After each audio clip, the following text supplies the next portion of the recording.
Ayy, walk with a limp, huh? I'm on some pimp shit. Ayy, he say you all about money.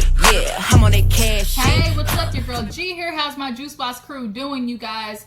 I'm super excited because we got a new show to get into. It's looking like P-Valley is taking over Sunday nights. And after watching the first episode, I think I'm going to add it to the roster, you guys. I mean, this show is not playing. This is some raunchiness, okay? I'm not gonna lie. After watching episode 1 and 2, this shit might as well be softcore porn. And I mean, at least the storylines are better than, the regular, Pornhub type stuff. There's actually some details and stuff that we got to get into, from the characters, from Mercedes to Autumn, from Mississippi, M.I. crooked letter I. Like, I'm super interested to see where they are gonna take these females and their storyline and stuff like that. But yeah, I'm super excited to add it to the roster after this review.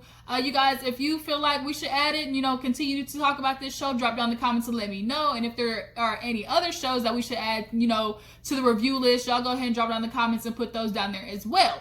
So nonetheless, let's go ahead and get into talk about it, because this is going to be a long-ass review because it's an hour-long show. So P-Valley, Puss Valley, as they want to call it. Every time I think of the show, I just think about Plies, because his accent fits in so perfectly with the way that these hoes be talking on here, okay? So I'm just assuming this is New Orleans. Don't quote me on that, but I think by the way they are talking their dialects, and they're constantly talking about the hurricane season or something like that, I think they're in New Orleans. But we opened up with some clouds floating and a man with a chain around his neck. And I'm like, oh Lord, we in a BDSM brothel. Like, this is some sub-dom type shit that we're looking at. And we see Mercedes and M.I. crooked I in there taunting this man, whipping him and stuff. And he's all turned on, but he got this like little flaccid thing in between his legs. I always wondered about that. Like, being an actor, you agree to do full frontal. Like, if you're a dude and you ain't really working with that much, like, is that kind of like embarrassing? I don't want to say embarrassing, because like, people are they just get what they get, but it's just kind of like, damn, like if I knew I wasn't blessed like that, I don't know if I could let the whole world know that all I got is a gummy worm in between my legs. But nonetheless, while they're in there doing their thing with him, beating him up, Autumn is out in the regular club, like in the gin pop area. She's dancing, doing her thing, moving around, and she's peeping what's happening in the Paradise Room. And she's being nosy. Autumn is very much an observant person. She's definitely aware of her surroundings. And as she's looking, the security guard is looking like, hey, bitch, hey, turn around, pay attention to what you're doing. Okay, you pay your lap dance over here, not in that room. So she sees Mercedes with like some box or whatever, and I think the whip was in that box, but she's walking into the room and Autumn is just like watching her. You can tell she's trying to figure out how the hell, what they doing, how am I going to get in there? Like, I'm trying to make this coin. So as Mercedes and Mississippi are walking out, they run into Clifford, and he sees the light-skinned dude walking by, and she's like, man, that's just such a waste of high yellow. He always comes down here because he light-skinned, but still ain't passing for white. And Clifford just looking at her like, bitch, if you don't get your color-struck ass on somewhere. And she's sitting there just like, look at you, just look at you. She definitely was gazing over him, okay? So as they're talking, Autumn tries to breeze on past real quick, and he said, no, bring it back here, bring it back. Excuse me, where's your ID, madam? And she's like, oh, she's like she basically didn't have it.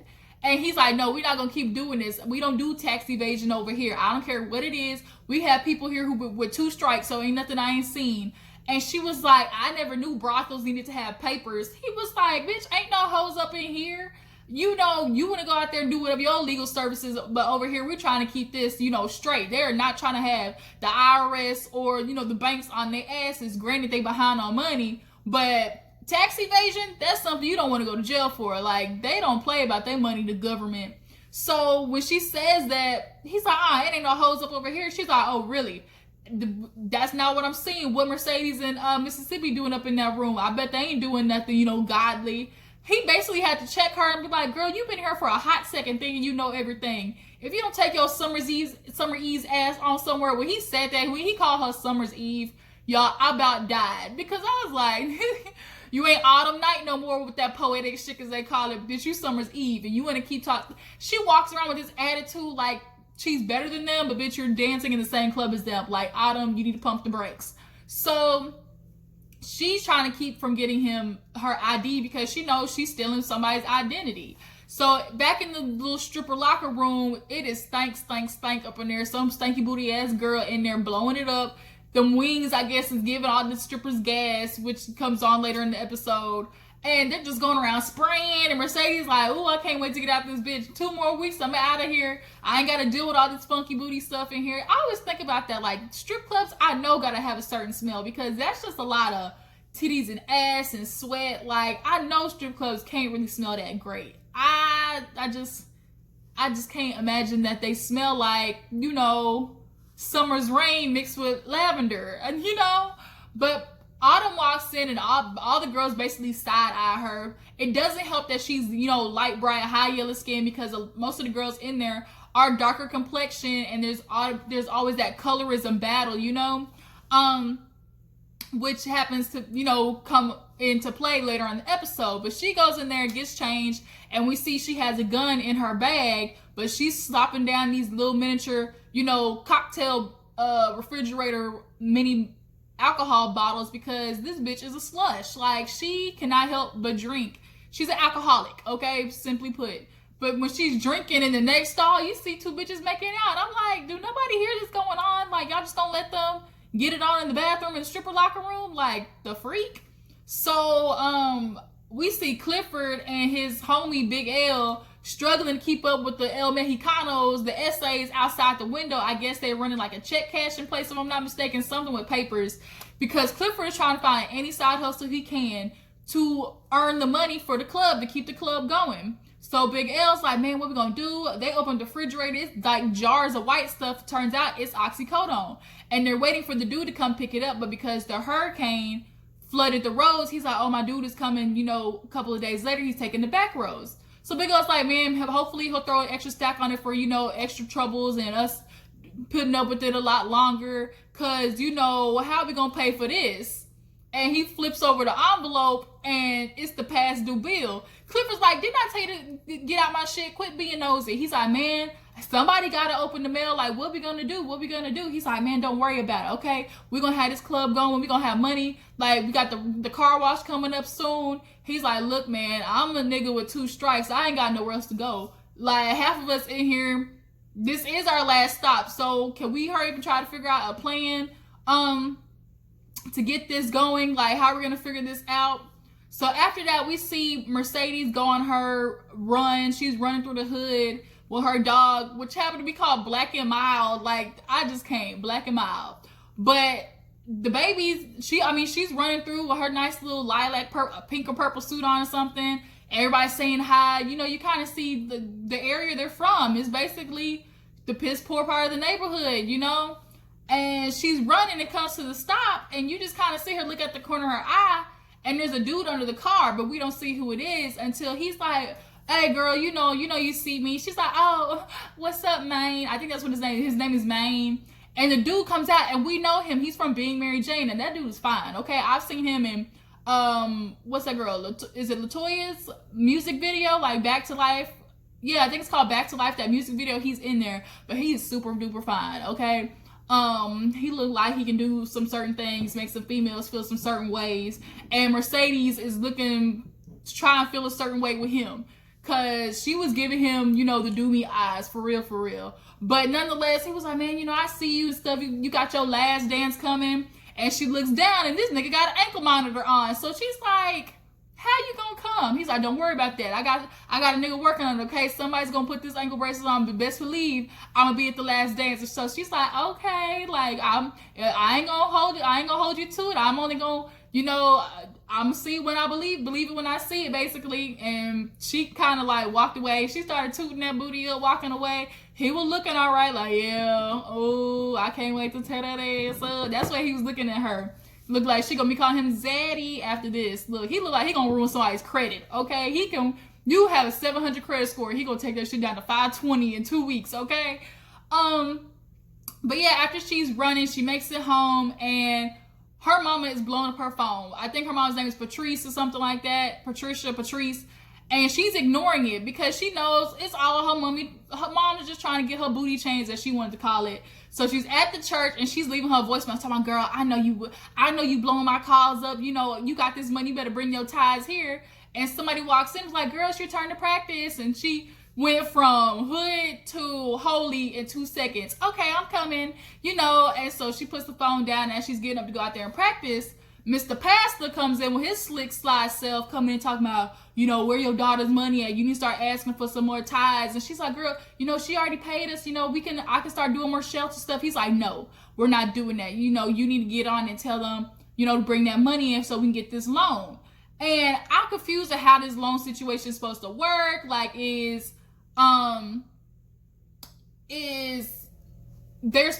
like holding her daughter's money or something like that. It was 20 grand apparently, like in this episode. Like, do they not? I'm confused how this loan situation is supposed to work. Like, are they holding it in their account so that it looks like they have enough for the bank to give them this loan? Like, I'm stuck. But he's basically bribing her with the pulpit, talking about, I know you want to be in the pulpit, you know, you better give me what I want and stuff like that. And they start getting real close to each other, and you could just see the steam coming off of both of their body parts. Like, something's gonna go down that's super unholy in that church. And these pastors nowadays, like, they want to act like they're holier than thou, but really be the worst ones. Okay, everybody in the church is ungodly at some point, and that pastor for sure is it. But he pulls like this feather off her eye and was like, there, can you see me? And she's like, much clearer.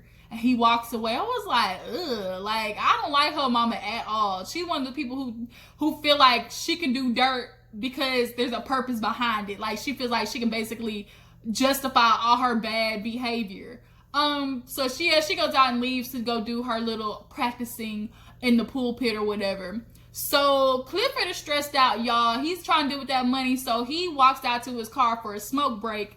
And when he sits down, he puts his like little past due bills in his glove compartment. We see this nigga is stacking up a whole notebook of past due papers. And all of a sudden he gets startled, and guess who's in the back? Lil Murda. He called him little nigga now. He said, little nigga, what you doing in here? He said, you scare me. You know, if this is my time, go ahead and blow my brains out. Don't be trying to, you know, drag it out. If you're gonna pop a hot one at me, do it fast. He like, man, I ain't getting ready to do that. He talking about what happened to the song I gave you for Mercedes to dance to. He's like, look, that shit wasn't popping. I think he calls it slaw. He's like, this shit is slaw. He's like, you supposed to be running your club. I heard Mercedes, your bottom bitch. Like, you supposed to be able to tell her what to do. She like, every person here got a choice. He's like, well, you had a choice too, but you was running from that thing I tried to give you. He was like, and we see the flashbacks. And in the flashbacks, I'm telling you, Mr. Clifford knew he wanted it. And he in the car just breathing all hot and heavy. Clifford was wanting that thing. Okay? He like, man, it ain't even that big. He said, boy, what you flossing for? It ain't even that big. You know, and in the back of his head, he know it would have ruined his body parts from the bike. Okay? Lil Murda was going to do exactly that. Murder. But he's like, you gotta do something better. Like, you can't just be putting, you know, shit out here. You gotta make the streets whisper. He like, they whisper enough. And he takes his cigarette out of his mouth and he smokes it and everything. And he gets out the car. And so Clifford, you can tell he just goes like, and he breathes. And he's just like, you can tell in the back of his head, he's scared, but turned on at the same time. That feeling, like that adrenaline rush, he like, dang, should I be running from this nigga? I know he ain't no good for me, but dang, I just can't help myself. He just looked like he gonna make me feel some things, you know, getting me a little moist in certain areas, okay? So after that, we see Autumn. She is back at her crib, drunk, trying to get her phone to work. I don't know what she did. I think she's like spilled a bottle of liquor on her phone or something like that. So she's putting her phone in rice, and then she ends up going downstairs to the payphone to try and call on her IDs that she has. She has all these, the one for Lakeisha Savage. She needs to figure out a new ID situation so she can get Big Clifford, you know, her identification so she can still work at the club. So she calls and she starts, you know, running names by the person. Lakeisha Savage still hasn't been claimed. She says another girl's name, but that body was claimed. And then at the end, she asked for one more name, and it was a male's name. I think it was like Murillo or something like that, Marion, something to the extent of a male's name. You knew it was a dude, and we can only assume that this is her ex or the person that she's running from, that the body wasn't claimed still, and she just hung up. So you can tell that clearly pissed her off. So they're doing this car wash. They're trying to earn some money. Mississippi going around on her phone talking about, hey, y'all, come by. We washing, got titties and ass and barbecue. And Clifford over there with his multicolored hair and his shorts. I'm telling you, Big Clifford, he might be my favorite character, honestly. But he is going around getting the girls to work, and all of a sudden, the mayor pulls up trying to take pictures, trying to make himself look good. I think it's Tydell. I think that's his name. And people are saying that the actor, his name is Isaiah Washington, if I'm not mistaken. I'm sure I've seen him in other shows, but because he had this freaking front row of gold teeth, I couldn't necessarily, cop his face. But he goes over there and trying to photobomb the picture. Was like, what you doing here? He's like, I'm over here, take a picture with me. He's like, I'm sure you got plenty of stuff that you need to hide. And they start talking about the club. He's like, why you coming down here messing with us? We just trying to make a living, small businesses down here. He's like, well, you could make more money if you cover the girls up because you can't sell alcohol and the thing. He's like, nigga, this is a titty bar. How you gonna have a stripper titty bar with no titties? Okay, that's like going to a water park and not getting wet. That's not how it's gonna happen. So we all know he's been paying off the sheriff anyway. So he's like, look, you can start doing something, or I could just tell the sheriff to come down here and shut all this shit down. So you better make something work for me. So he got this Escalade. He calls Mercedes and Autumn over there to do their work. He said this shit better be so clean that I can lick it, basically. So they get in the car, and Autumn, in this freaking funky ass attitude that she's continuously having, Mercedes asked her if there was still like cleaner in the bottle. She's like, no. And she gets out, and there really was still cleaner in the bottle. She was just being an asshole. So she's wiping and stuff, and the windows are closed, so the suds and the water stop flowing down the car. And this bitch has PTSD out the wazoo. Like, you need to find some help for that, Autumn Nights, okay? Get you some Iyanla Vanzant, some Dr. Phil, hell, Oprah. I don't care who you call, but it's time to get that shit medicated. She freaks out. She's like, oh my God, help me, get out, get out, get out. She opens up the freaking sunroof, crawls out screaming, and all the soap and water comes in the car. I'm like, damn, who gonna fix that? So Clifford grabs her. He can tell there's something wrong with this girl. He's like, girl, what is, like, calm down, calm down. Like, what? She's like, you locked me in on purpose. Mercedes said, bitch, I ain't do nothing. And Mississippi was like, no, the car has a child lock. So Clifford is like, take her home. Mercedes, she's like, no, I can do it. I'm fine. He's like, bitch, go home. So Mercedes is driving her home in this like yellow Sportster car, and she's walking her up. She's like, dang, like, I'm coming here to help you. I'm trying to show you Southern hospitality. She walks upstairs, and she's like, damn, you ain't gonna offer no bitch a red drink or nothing. That country ass in is some, a red drink or nothing. That's what she said. She's like, I don't drink Kool-Aid, and slams the door. But Mercedes saw enough in the apartment to realize, bitch, you ain't got no curtains either. Like, you ain't got no Kool-Aid or no curtains.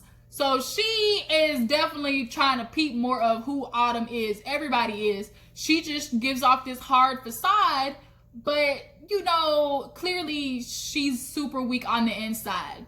So Andre, we all know Andre. He's been taking those pictures of the club and stuff like that, trying to, I guess, on the computer shows up this casino idea that has been running around, but he has a few pictures of Autumn, and he kind of saved them in a different file. So at first I was worried he was going to become like one of those stalkers, like off the Players Club, when Diamond had that dude stalking her all the way back to her apartment. That's what I originally thought this was going to be like. But from the end of the episode, it looked like they might do a little canoodling. This might turn into something. So Andre ends up at this plantation. He's standing outside in a field of cotton, and he's looking, taking pictures, and out of nowhere in the background you hear, you should pick you some. Who's picking what? What?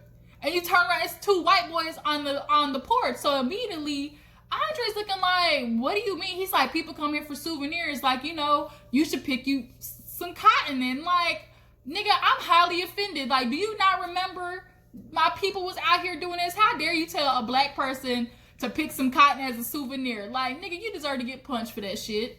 So he walks up the porch or whatever, and the two brothers are there ready to sign the papers because they got to sell the deed so basically the casino can get built. And unfortunately for them, 3 signatures need to be had. There's a third brother who turns out to be Corbin, the man from the very beginning who was getting his ass beat in the Cloud Paradise room, okay?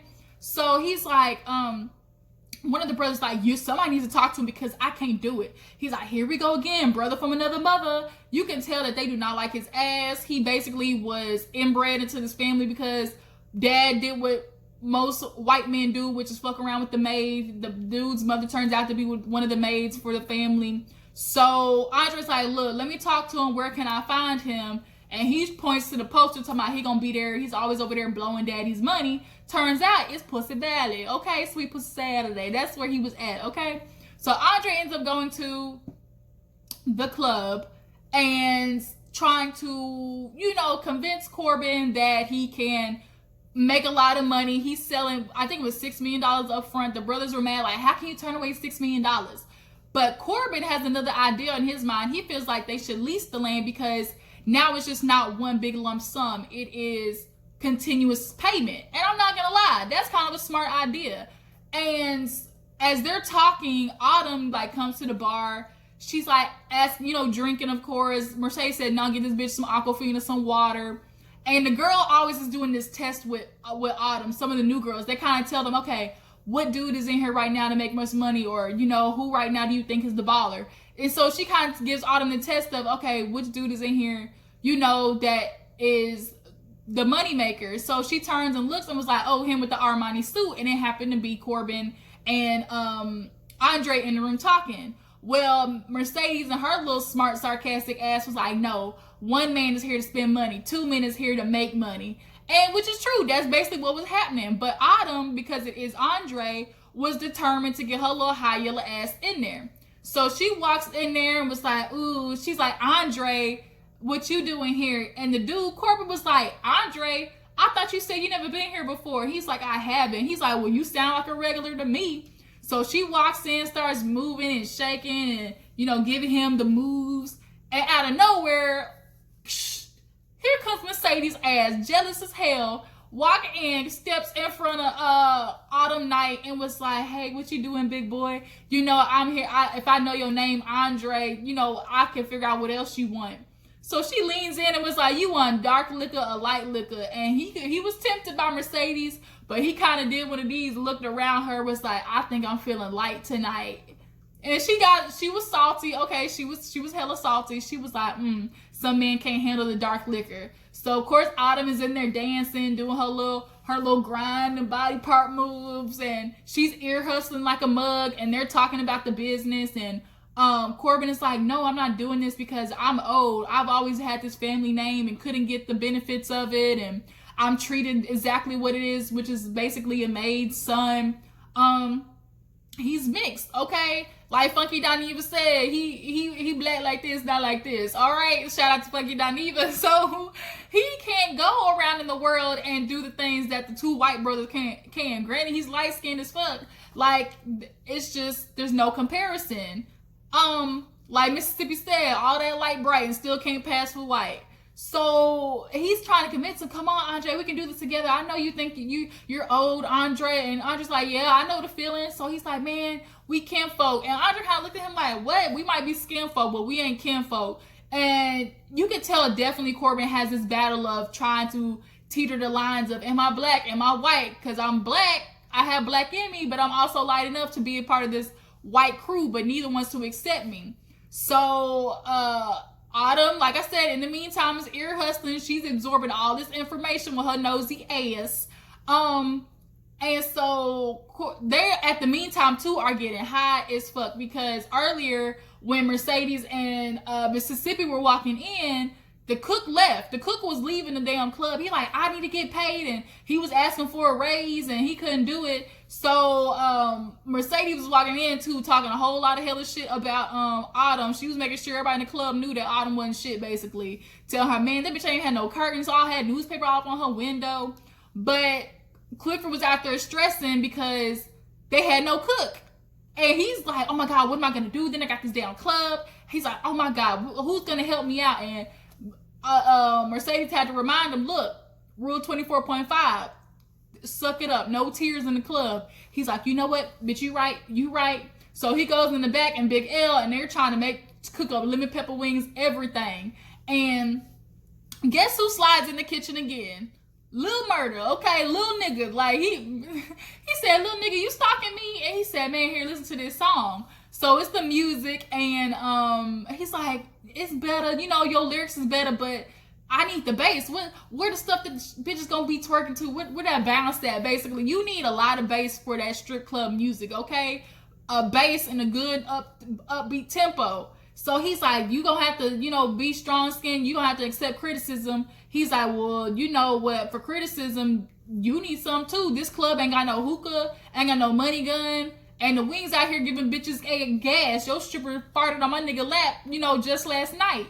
So he's like, oh, really? He's like, so what advice you gotta give me? So he's like, the wings, you know, maybe you should bake them instead, and then you pan sear them for the sauce and add a little can of butter so you can get these niggas high and they'll spend a lot more money. So he throws the chef robe at him and was like, okay, nigga, get to cooking.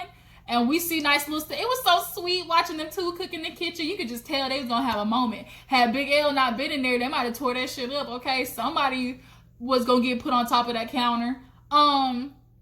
But they taste the wings, and yeah, and those are the wings that Corbin and Andre got.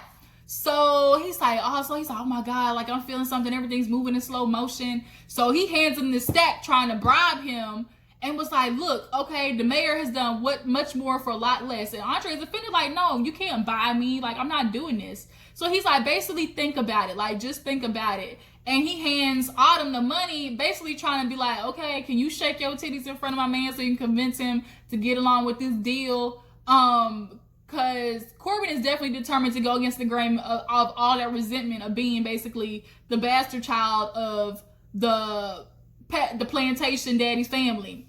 So they go into the champagne room and she's dancing, doing all the that's Autumn's favorite move. She loved doing this, like that little no. That's Autumn move right there.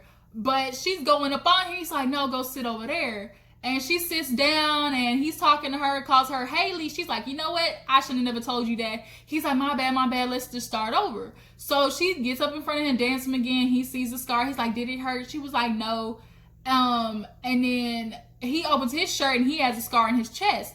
And he's like, oh, I was born with my heart outside of my chest. So they're bonding over that situation. And so she's starting to give him advice because she sits down and was like, oh, you know, if you take that deal, you make sure you protect yourself. He's like, what do you mean? So she starts giving him all the scamerization. She knows all the scammy moves. Talking about make sure you get a shell account, you sign your stuff away, go to Delaware. They have the best, you know, opportunity for your money. So now we're starting to realize this bitch been doing this for a minute. Autumn has got a very dicey past and is clearly been scamming along the way. She knows a whole lot of stuff because we see after that she cashes out or whatever, and they that night, he gives her the card. That's what it was. He gives her the card. He was like, you know, call me if you need anything. When she goes to pay out at the end of the night with the rest of the ladies, she puts her stack down and was like, here you go.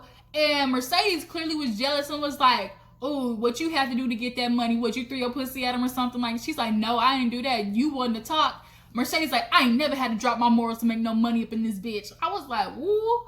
And so Clifford had to break it up and tell the ladies to leave. And he was like, Autumn, like, don't do that. Don't be flossing your stack in front of these ladies. Like, shit, you're just asking to get basically hate. Like, all these girls been here forever. Here you come, hot yellow new ass, coming in with $1,000, and these bitches been in here struggling. Like, you're gonna get people looking at you side-eyed.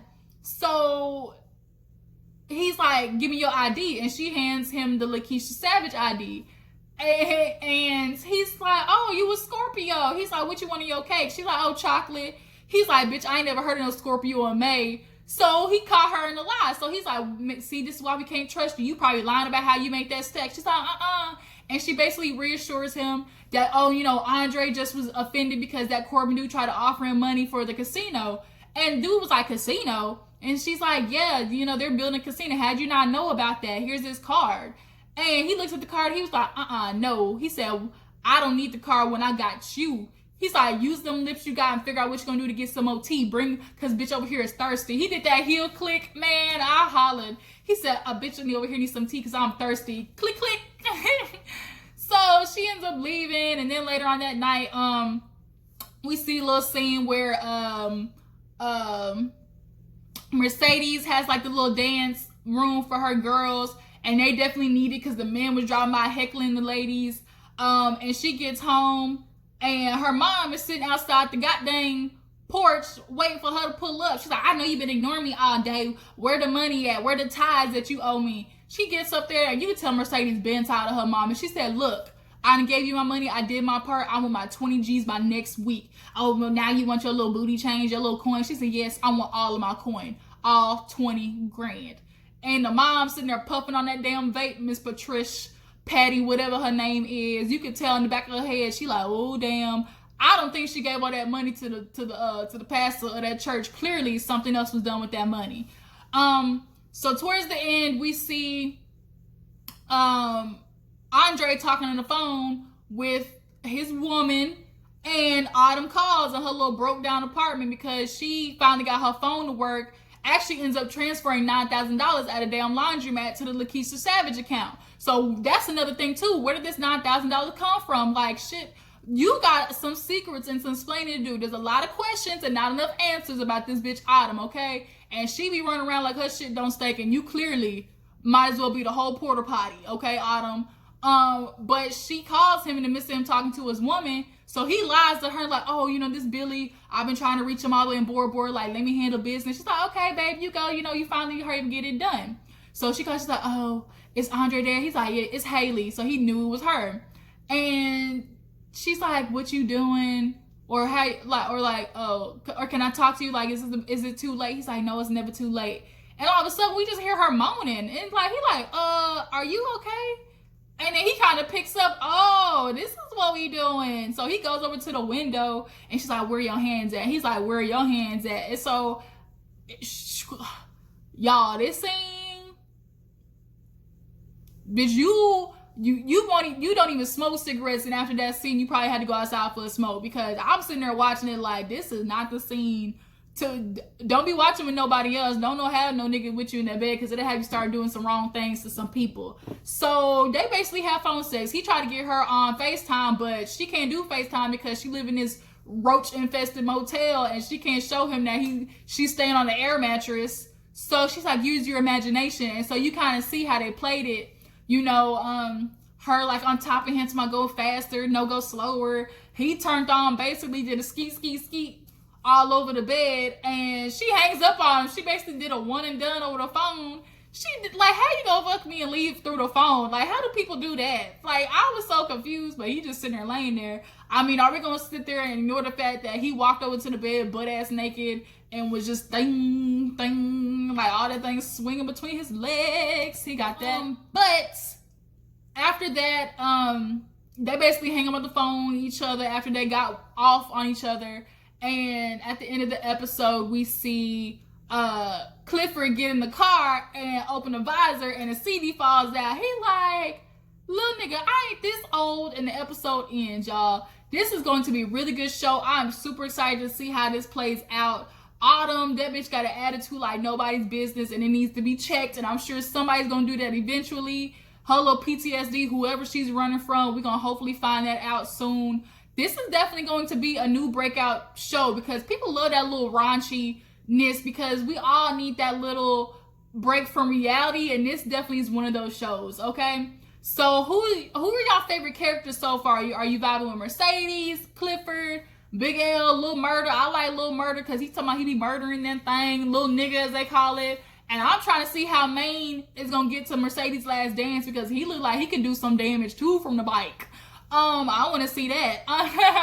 But yeah, appreciate you guys for tuning in. If P-Valley is something that y'all want to talk about and have me review, drop down in the comments and let me know. Make sure before you go, like this video, subscribe to my channel, and I will check all you hoes later. Deuces.